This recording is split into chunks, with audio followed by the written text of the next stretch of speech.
सोचिए ज़रा, अगर कोई आपसे कहे कि नमाज मत पढ़िए, अजान मत दीजिए और अगर पढ़ी तो आप पर FIR हो जाएगी। ये कोई कहानी नहीं है, ये सन 2026 का भारत है। और आज हम बात करेंगे उस चीज़ के ऊपर जिसे मीडिया नहीं दिखाता। देखिए, सीधी सी बात है, भारत में तकरीबन 40 करोड़ मुसलमान रहते हैं। 40 करोड़, ये पाकिस्तान की पूरी आबादी से भी ज़्यादा है। और ये लोग सदियों से ज़मीन पर हैं और आबाद हैं। लेकिन आज सूरत हाल ये है कि इनका सबसे बुनियादी हक़ जो नमाज़ पढ़ना है वो भी ख़तरे में है।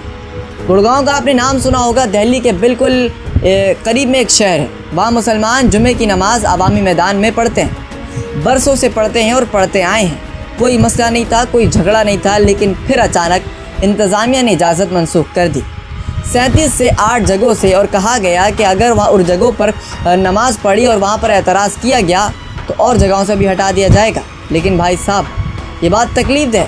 सन 2026 में रमज़ान का महीना था, लोग रोज़े में थे, इबादत कर रहे थे, और इसी वक्त तेलंगाना में एक मस्जिद गिरा दी गई बग़ैर किसी नोटिस के, बग़ैर किसी पेशगी के, इत्तला के, बग़ैर किसी बताए हुए। कानून कहता है कि नोटिस दो और उसके बाद कार्रवाई करो, लेकिन कानून को कौन पूछता है? कानून की क्या हैसियत है? और मैं आपको बताऊं तो उत्तराखंड के जोमंड में क्या हुआ। वहाँ एक हॉल था जहाँ मुसलमान बरसों से रमज़ान में नमाज़ पढ़ते थे, यानी कि तरावी पढ़ते थे। किसी ने वीडियो बनाकर वायरल कर दी। वीडियो इंतहा पसंद ग्रुपों तक पहुँची, बजरंग दलों तक पहुँची और उन हिंदू इंतहा पसंदों पर पहुँची जो मुसलमानों पर हिंदुओं का नाम लेकर हिंदुओं को ख़तरा बताकर जुल्म करते हैं। और फिर जो होना था वो हुआ, और इंतज़ामिया ने फ़ौरन वो हॉल सील कर दिया। रोज़ेदार मसला है, नमाज मसला है, जुम्मे की नमाज मसला है, आखिर ये लोग चाहते क्या हैं? अब आप सोचिए ज़रा, अगर मस्जिद नहीं, अवामी जगह नहीं, तो चलो यूनिवर्सिटी के अंदर पढ़ लेते हैं। लेकिन भैया, आप नहीं कर सकते। लखनऊ की यूनिवर्सिटी में एक पुरानी तारीख़ी इमारत थी, लाल बारादारी के नाम से। वहाँ 19वीं सदी की इमारत कायम थी। वहाँ मुसलमान तलबा आकर नमाज़ पढ़ते थे और एक कमरा था उनके लिए, वो भी बंद कर दिया गया। वजह, इमारत की मजबूती का खदशा बता दिया गया और कहा गया कि इमारत कमज़ोर है। लेकिन भाई साहब, वो इमारत बाक़ी थी, वो इमारत बहुत मजबूत थी। कमज़ोर था तो इन हिंदुओं का ईमान था जो मुसलमानों के लिए कमज़ोर हो चुका था। इनका ज़र्फ़ था जो भाई साहब इनके लिए कमज़ोर हो चुका था। इनके लिए नमाज ख़तरा है और ये इत्तेफाक नहीं करेंगे क्योंकि इनका सिस्टम ही ख़राब हो चुका है। लेकिन भाई साहब, हमारी बात सुनिएगा। इंडिया हैट लैब, ये एक बहुत बड़ा मीडिया है।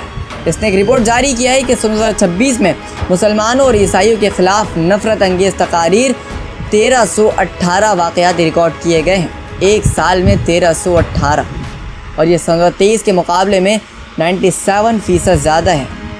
और यानी कि आप कह सकते हैं कि दुगना। ये ट्रेंड नहीं है भैया, ये इत्तेफाक है, ये सिस्टम है, ये सियासत है। और अब बात करते हैं उस आदमी की जो उत्तर प्रदेश का वज़ीर आला है, योगी आदित्यनाथ उर्फ टकला जी। ये वही शख्स है जिनके बारे में कहा जाता था, अल जज़ीरा ने रिपोर्ट किया है कि ये अपने सरकारी प्लेटफॉर्म से मुसलमानों को घुसपैठिए और दहशतगर्दी के हामी कहते हैं। ये फ्रिंज नहीं है भैया, ये हुकूमत के अंदर से आने वाली आवाज़ है। और जब ऊपर से ये ज़ुबान बोली जाए तो नीचे क्या होता है वो आप देख ही सकते हैं। लेकिन भाई साहब, इस स्टेटमेंट से तो आपको एक बात वाज़ेह याद आनी चाहिए कि गुड़गांव में एक नाई था, नजीस मोहम्मद। हर जुम्मे को अपनी दुकान के करीबी मैदान में नमाज़ पढ़ता था। बरसों से रूटीन यही थी उसकी। लेकिन एक जुम्मे को उसने अल जज़ीरा को बताया कि आज मुझे समझ आ रहा है कि मैं कहाँ जाकर नमाज़ पढ़ूँ, मेरे लिए कोई जगह ही नहीं है। ये असल कहानी है भाई साहब, ये भारत के हर हर घर की कहानी है, हर हर गली की कहानी है, जहाँ पर आज मुसलमानों को नमाज़ पढ़ने पर पाबंदी दी जा रही है। लेकिन भैया जी, एक और बात मैं आपको बता दूँ, भारत का सुप्रीम कोर्ट भी यही कहता है। जब वाराणसी की ज्ञानवापी का मामला आया था, याद करिए, बाबरी मस्जिद का, मुसलमानों की पुरानी जगह जहाँ पर वो नमाज़ पढ़ते थे, अदालत ने फ़ैसला दिया कि उसे गिरा दिया जाए और उस पर पाबंदी लगा दी जाए और वहाँ पर राम मंदिर बना दिया जाए। जब जिस मुल्क की अदालत ही ऐसे फैसले करती हो तो वहाँ के लोगों से आप क्या उम्मीद कर सकते हैं? कहा जाता है कि मुसलमानों को उनको हुकूक नहीं दिया जा रहा, कहा जाता है कि वो दहशतगर्द हैं, और कहते हैं कि ये लोग के आइन ज़िंदा है, सवालात ज़िंदा हैं। लेकिन सवाल ये है कि हर बार सुप्रीम कोर्ट तक जाना ज़रूरी है? हर बार लड़ना क्यों ज़रूरी है? हर बार हक़ आइन से जीतना क्यों ज़रूरी है? क्या इंतज़ामिया नहीं दे सकती? क्या सुप्रीम कोर्ट इनके लिए काम नहीं आ सकती? लेकिन भैया, एक सवाल है जो आपको ख़ुद से पूछना होगा। ये सब आज मेन स्ट्रीम मीडिया आपको नहीं दिखाएगा। टीआरपी के पीछे ये पागल हुए हैं। ये सिर्फ यही दिखा रहे हैं कि यहाँ पर आज इंडिया में इस जगह पे गायें बिकी, इस जगह पर नहीं बिकी, اور یہ لوگ یہی کرتے رہیں گے۔ 1318 واقعات ریکارڈ ہوئے ہیں اور ایسے کئی واقعات ہوں گے جو ریکارڈ نہیں ہوئے ہوں گے۔ کتنے نائی نجیز جیسے لوگ ہوں گے بھارت کے اندر جو نماز پڑھنا چاہتے ہوں گے لیکن انہیں آج نماز پڑھنے نہیں دیا جا رہا۔ کتنے لوگ ہوں گے جو روزہ رکھنے چاہ رہے ہوں گے لیکن آج انہیں روزہ نہیں رکھنے دیا جا رہا۔ کتنے لوگ قربانی کرنا چاہ رہے ہوں گے لیکن آج انہیں قربانی نہیں کرنے دی جا رہی۔ یہی وجہ ہے کہ کنٹینٹ بنانا ضروری ہے، یہی وجہ ہے کہ آواز اٹھانا ضروری ہے۔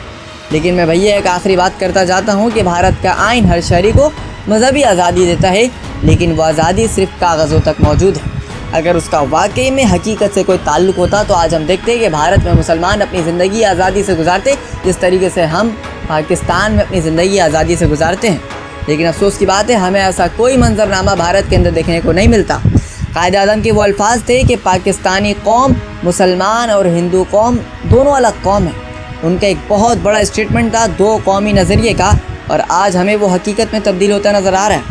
اور انہوں نے ایک اور بات کی تھی کہ ہندوستان کے مسلمانوں کو ہمیشہ اپنے وفادار ہونے کا ثبوت دینا پڑے گا کہ وہ اس ملک کے وفادار ہیں۔ انہیں ہر موڑ پر ہر گلی پر یہ ثابت کرنا پڑے گا کہ وہ ایک وفادار شہری ہیں، وہ ایک وفادار ملکی کے نمائندہ ہیں۔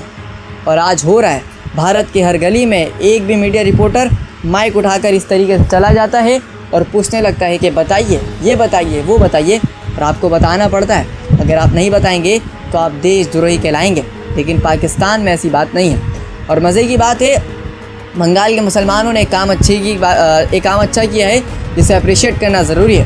انہوں نے گاؤں کے اوپر گائیں ذبح کرنے کے اوپر، گائے کی قربانی کرنے کے اوپر پابندی لگا دی ہے، اور یہ پابندی میں کہتا ہوں کہ بالکل صحیح لگائی ہے۔ اور انہوں نے نریندر مودی سے درخواست کی ہے کہ آپ گاؤں ماتا کو نیشنل جانور ڈکلیئر کر دیں، یعنی کہ آپ نہ جانور کو ایکسپورٹ کر سکتے ہیں، نہ ان کی کھالوں کو ایکسپورٹ کر سکتے ہیں، نہ ہی ان کے کھروں کو، دانتوں کو، سینگوں کو، کسی کو نہیں۔ بھارت جو دنیا کا سب سے بڑا بیف ایکسپورٹر ہے، جب یہ سے ایک نیشنل جانور بنا دے گا تو پھر یہ بھلے اسے کیسے ایکسپورٹ کرے گا، کیسے یہ باہر بیچے گا، کیسے یہ ڈالر کمائے گا۔ اور ان کے یہ اسٹیٹمنٹ دینے کی وجہ سے، بنگال کے مسلمانوں اور علماء کے اسٹیٹمنٹ دینے کی وجہ سے آج بنگال کے وہ بیوپاری، وہ جانور پالنے والے، وہ کسان جو فارمنگ کرتے تھے جانوروں کی، گائیں کی، وہ رو رہے ہیں، وہ خودکشی کرنے پر مجبور ہیں، اور وہ کہہ رہے ہیں کہ ہم نے غلط کیا، ہمیں مودی کو ووٹ نہیں دینا چاہیے تھا، ہم نے اپنی زندگی کی سب سے بڑی غلطی کی، ہم نے مودی کو ووٹ دیا اور اس سے اپنا جتایا، اور اس سے اپنا وزیر اعظم بنایا، اور اس کے ایک رہنما کو، ایک نمائندے کو اپنا وزیر اعلیٰ بنایا۔ آج وہ لوگ رو رہے ہیں کیونکہ مسلمانوں نے تو ایک بہت بڑی چال چلی ہے، اور یہ چال الحمدللہ کامیاب بھی ہوئی ہے اور ہونی بھی چاہیے۔ انہوں نے یہی کہا ہے کہ ہم اب قربانی گائے کی نہیں کریں گے، کرنا ہوگا مٹن کی کریں گے، کٹے کی کریں گے، لیکن گائے کی قربانی نہیں کریں گے۔ اور یہ اسٹیٹمنٹ اتنا مضبوط تھا کہ جس نے پوری دنیا کو حیران کر دیا ہے۔ ہوتا کچھ یوں تھا، طریقہ واردات اس طریقے سے تھا کہ مسلمان کسی ہندو سے گائیں خریدتا تھا، اور اس کے بعد وہی ہندو بیوپاری پولیس کو اور ان کے دہشت گرد تنظیموں کو کال لگا دیتا تھا کہ بھائی صاحب فلاں جگہ پہ فلاں بندہ مجھ سے گاؤں ماتا خرید کر لے کر گیا ہے، آپ پہنچ جائیے۔ اور پولیس اور پورا میڈیا اور اس طریقے سے یہ سارے کا سارا جتھا وہاں پر پہنچ جاتا تھا، اور اس مسلمان پر تشدد کیا جاتا تھا، اسے مارا جاتا تھا، پیٹا جاتا تھا، اور اس کے بعد اس کے وہ گائیں بھی چھین لی جاتی تھی۔ مسلمان کا دو نقصان ہوا، ایک تو اس کا پیسہ بھی گیا، اس کا جانور بھی گیا، اور اس کی عزت بھی گئی، اور اس کا مال بھی گیا۔ لیکن آج یہ سازش ناکام ہو گئی ہے۔ یہ لوگ رو رہے ہیں، کسان خودکشی کرنے پر مجبور ہے، کیونکہ وہ جانتے ہیں کہ اگر اس سال یہ جانور نہیں بکا تو پھر انہیں خود یہ ذبح کر کے کھانا پڑے گا۔ اور بہت سارے کسان ہیں، اسٹیٹمنٹ آپ دیکھ سکتے ہیں کہ وہ کہہ رہے ہیں کہ ہم خود گائے کو ذبح کریں گے اور اسے ذبح کر کر کھائیں گے۔ امید کرتا ہوں کہ آپ کو یہ ویڈیو پسند آئی ہوگی۔ ہمارے چینل کو سبسکرائب کریں۔ جزاک اللہ۔